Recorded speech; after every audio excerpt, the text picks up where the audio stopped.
Dabur ರೆಸ್ಟೋರೆಂಟ್ಗಿಂತಲೂ best egg gravy ಮನೆಯಲ್ಲೇ ನಾವು ಮಾಡಿದರೆ, ನೀವು ಮಾಡಿದಾಗೆ ಎಗ್ ಗ್ರೇವಿ ಯಾರು ಮಾಡಲಿಕ್ಕೆ ಸಾಧ್ಯನೇ ಇಲ್ಲ ಅಂತ ಹೇಳಿ ಎಲ್ಲರೂ ನಮಗೆ ಹೊಗಳಿದ್ರೆ ಎಷ್ಟು ಚೆನ್ನಾಗಿರುತ್ತಲ್ವಾ.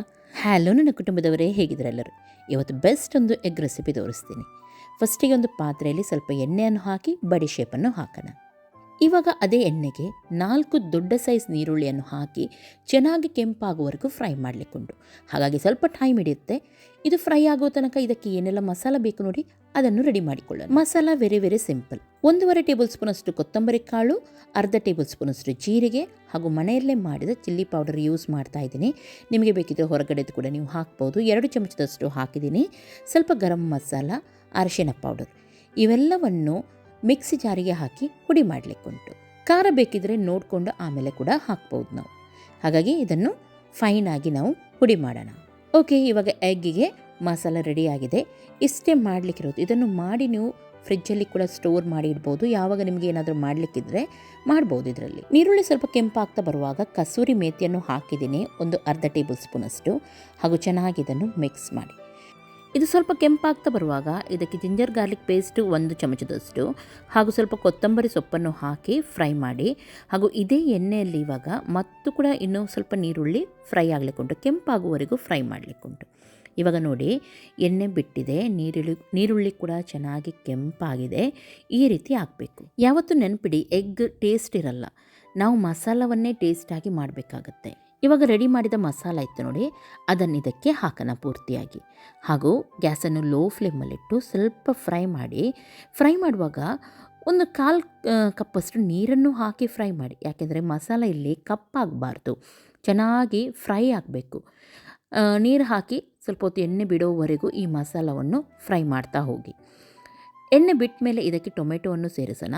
4 ದೊಡ್ಡ ಸೈಜ್ ಟೊಮೆಟೊ ನಾನಿಲ್ಲಿ ಹಾಕಿದ್ದೀನಿ.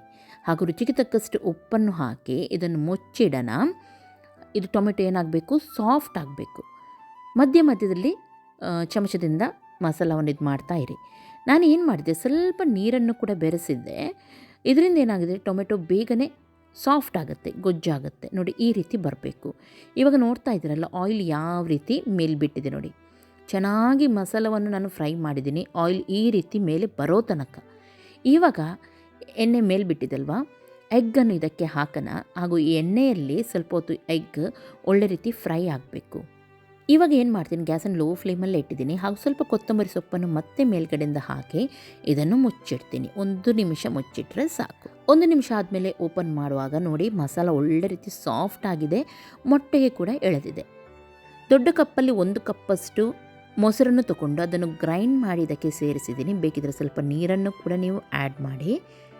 ಇವಾಗ ನಾವು ಮೊದಲೇ ಉಪ್ಪು ಹಾಕಿದ್ವಿ, ಆದರೂ ಒಮ್ಮೆ ನೋಡಿ ಉಪ್ಪು ಸರಿಯಾಗಿದೆ ಅಂತ ನೋಡಿ ಇದನ್ನು ಕುದಿಯಲು ಹಾಗೆಯೇ ಬಿಡಿ.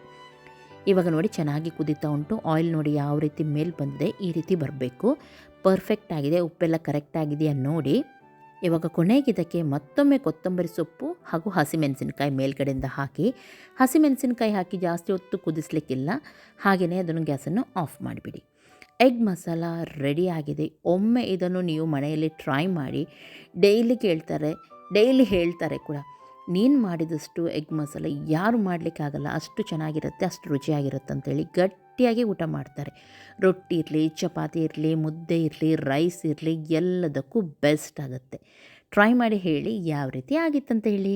ಹೀಗೆ ಒಳ್ಳೆ ರೆಸಿಪಿಗೋಸ್ಕರ ನನ್ನ ಚಾನಲನ್ನು ಫಾಲೋ ಮಾಡ್ತಾಯಿರಿ. ಎಲ್ಲರಿಗೂ ಟೇಕ್ ಕೇರ್, ಬಾಯ್ ಬಾಯ್.